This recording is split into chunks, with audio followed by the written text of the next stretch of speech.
अर्जेन्टिनाका नागरिकले नेपालको राष्ट्रिय झण्डा जलाए। तर के यो कुरा साँच्चै सत्य हो त? डिएगो मेराडोना र लियोनल मेस्सीको देश, जहाँ लाखौँ नेपाली फ्यानहरू छन्। के त्यहाँका मानिसले हाम्रो गौरव, हाम्रो राष्ट्रिय झण्डा जलाएकै हुन् त? नेपाल र अर्जेन्टिना बीच यस्तो के दुश्मनी छ र उनीहरूले हामीलाई मन पराउँदैनन्? कि यो सब इन्टरनेटमा भ्युज कमाउन फैलाइएको एउटा भ्रम मात्र हो? आजको भिडियोमा हामी यसको पछाडिको वास्तविक सत्य उजागर गर्नेछौँ। भिडियोलाई अन्तिमसम्म हेर्नुहोला, किनकि सत्य त्यो होइन जो तपाईँलाई देखाइँदैछ। नेपालमा फुटबलको क्रेज कुन हदसम्म छ त्यो हामी सबैलाई थाहा छ।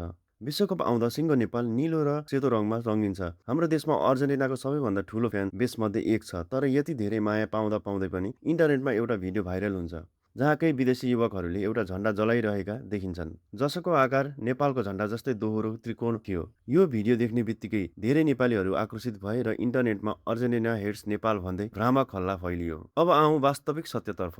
पहिलो कुरा, नेपाल र अर्जेन्टिना बीच कुनै पनि राजनीतिक, ऐतिहासिक वा कूटनीतिक दुश्मनी छँदै छैन। हाम्रो भूगोल र सम्बन्धमा यस्तो कुनै विवाद छैन जसले गर्दा उनीहरूले हाम्रो झण्डा जलाउन्। त्यसो भए यो भिडियोमा जलाइरहेको झण्डा के थियो त? दक्षिण अमेरिका, विशेष गरी अर्जेन्टिना, ब्राजिल र उरुग्वेमा फुटबललाई एउटा धर्म जस्तै मानिन्छ। त्यहाँका स्थानीय क्लबहरू जस्तै बोका जुनियर्स, रिभर प्लेट वा उरुग्वेको पेनरोल जस्ता क्लबहरू कट्टर समर्थकहरू, जसलाई बारा ब्राभर्स भनिन्छ, उनीहरू आफ्नै क्लबको छुट्टै झण्डा बोकेर हिँड्छन्। दक्षिण अमेरिकी फुटबल संस्कृतिमा धेरैजसो लोकल क्लब र फ्यान ग्रुपहरूले पेटेन्ट आकारका अर्थात् त्रिकोणात्मक झण्डाहरू प्रयोग गर्छन्। उनीहरूको आफ्नै क्लबको डिजाइन, लोगो र रङ भएको यो झण्डा वर्गाकार नभएर नेपालको झण्डा जस्तै मिल्दोजुल्दो आकारको हुन्छ।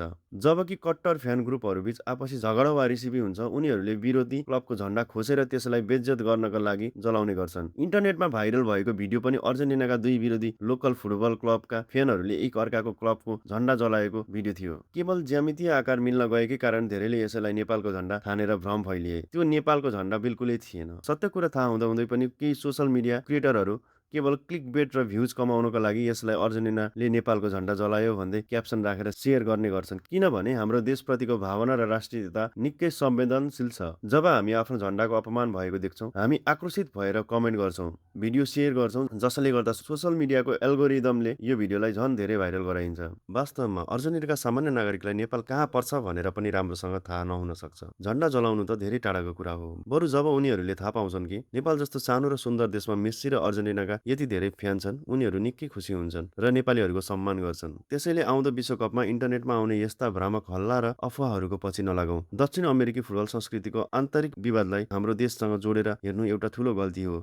हाम्रो झण्डा हाम्रो गौरव हो र यसको अपमान कसैले पनि गरेको छैन। तपाईँलाई के लाग्छ, यसपालिको विश्वकपमा अर्जेन्टिनाको प्रदर्शन कस्तो रहला? अनि इन्टरनेटमा फैलिने यस्ता भाइरल भिडियोहरूको बारेमा तपाईँको के विचार छ?